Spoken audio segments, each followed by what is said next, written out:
Until now, we haven't really had a single global education forum. And I think that's really long overdue. Nothing can be more important than education. I think certainly we should be up there as an issue alongside the economy and the environment. And within education, I think there are very few issues that are more important than the topic we're talking about now, pluralism. In particular, we're here concerned with how to promote increased access and equality throughout the world, how to promote diversity in education, and how to share knowledge, ideas, and values across national boundaries to help prepare our students for their role in the future as global citizens. Most of human societies are pluralistic, with members of different origin, faith, language, in one word, of different cultures.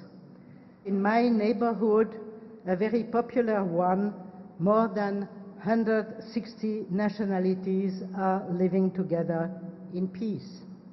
It is necessary to promote understanding for the different culture in order to develop reciprocal respect. I think it needs, in my view, the neutrality of the state, the secularity of the states, protecting freedom of thoughts, freedom of expression, freedom of practicing different religion, need also to be based on the respect, the equal respect for all this expression. Learning to live in peace worldwide is the challenge of this century, and we are far from achieving this goal. We have also to promote a culture of peace and to teach young people to analyze the roots of conflict and to implement strategies of mediation and peace construction. Seek knowledge even into China. That advice from the Hadiths is also advice we find in many other traditions, whether it's faith or philosophy. It's in the writing of Confucius, it's in the Old Testament, in the Book of Wisdom. It is in the sermons of St. Augustine, who said to become educated without travel is like trying to read a book without ever turning a single page.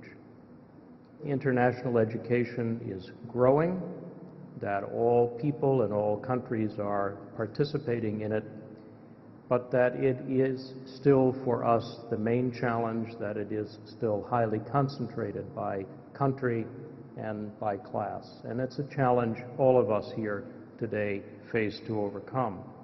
Unfortunately, education is still rare of the international variety. What is happening is more like, to me, the modern version of the ancient Silk Road. Here is the map of the ancient Silk Road, establishing firmly the principle that not only merchants traveled, but knowledge traveled, knowledge was exchanged. Most people, of course, don't move to other countries unless they're a refugee. So it is a very special act of courage for a student or a scholar to move from their home to study 2 or 4 or longer years in another setting. My message is that this does promote pluralism, but educators have a duty. We have a duty to keep our doors open. How do we save scholars? How do we save knowledge?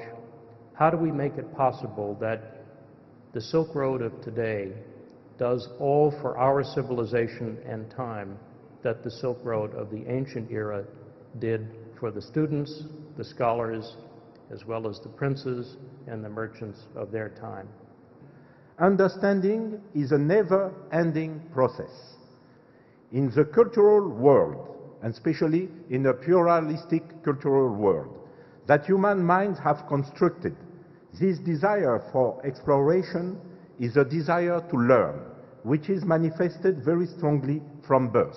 3 ideograms or ideograms, I don't know, in Q, G, who, suffice for the Chinese to sum up in a single expression as concise as it is marvelous, the desire to seek, to know, to acquire new understanding. Q means to seek, G to know, and who, desire. the supreme driving force in the evolution of human beings. So one of the major challenges in the years to come will be to help young people gain from the globalization process and reap the benefits in economic and social terms, but also with respect of culture and the development of the whole person, personal development, human development. Ensure the personal involvement of pupils by favoring teaching methods which call on inquiry-based learning, resolution of problem sets. This is a new recommendation that we have to share on the European Commission about the teaching of science, mainly, with this experimentation and involvement. I would say that we need really to have this education with cooperation and coordination between the formal education and informal education. My country is a commodities-rich country, and we are having to devote much more attention to innovative, knowledge-intensive ways of approaching economic growth and development, because our mineral resources will come to an end one day. A core part of our strategy in this regard is increased research excellence, support for innovation, and widening access and quality in education to ensure our people have the skills, attitudes, and competencies that support them in negotiating an increasingly complex world. Now, the term plural has been used for this session. In our country, we do not like the concept plural. So therefore, I shall follow the lessons of Professor Haddad and use dialectical synthesis to convert the term plural to inclusion. We talk of an inclusive society, one in which members of diverse ethnic, racial, religious, and social groups participate in and develop their traditions and special interests while working together toward the interdependence needed for national unity. We have come to regard inclusion in diversity as a comprehensive national project that should involve all South Africans as we transition to a united society. We seek in our country, after many years of division, to build a united, diverse nation. One of the features of this success that merits attention is that women tend to be concentrated in the traditional disciplines that women study and do not enter science, engineering, and technology. So much more attention has to be given to women entering the non-traditional disciplines. Educated women are of great assistance to their countries, their communities, their families.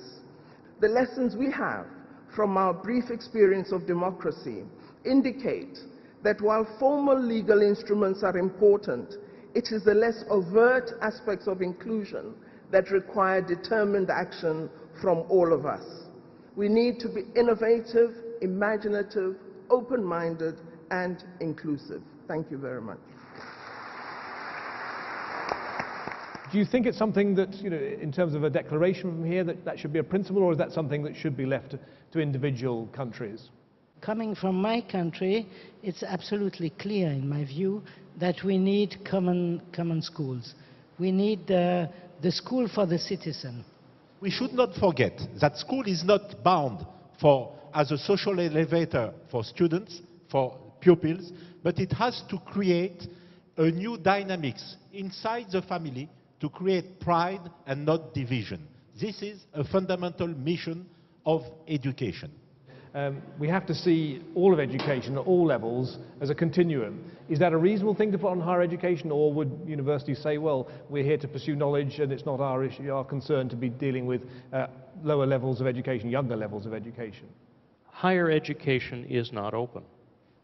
It is rationed. We all have to ration this. It is a pyramid structure, and higher education is at the top. And the challenge is, how do we maintain our standards and at the same time open our doors, whether it's to migrants, whether it's to people coming from other countries, or to our own citizens. And it means, I think, that in this century and out of this summit, we are going to have different higher education. They will look differently as institutions. Some will be technology-based and technology-driven. Some will build on the lifelong learning that people learn when they start school, but it is going to cause us to rethink, because we have to educate all our citizens and not just all the ones that go to university. 1.5 to 2 minutes each to give us your 2 points, action points. The role of higher education institution is to respect creativity, to respect individual capacities and collective capacities, to promote creativity and not to focus only on professional development, diplomas as a visa for life, etc. Try to reduce the wall between science, natural history, literature and humanities for this global education. We need to figure out what other languages, what other disciplines we ought to speak, so that we have a pluralistic sense of education and not just one that is driven by our country and their requirements. Each country present here would have to identify perhaps 100 young people who become wise pioneers who we might put together from time to time. In 20 years' time, she spoke of 2030, but let's say in 2029, we'd get together with all those young people and see whether we actually succeeded in being wise. Due attention to the poor, to those who are excluded, to those who are vulnerable, to those who are left behind. And so as you move forward, don't forget to turn back and take along, include those who are left behind. Thank you very much.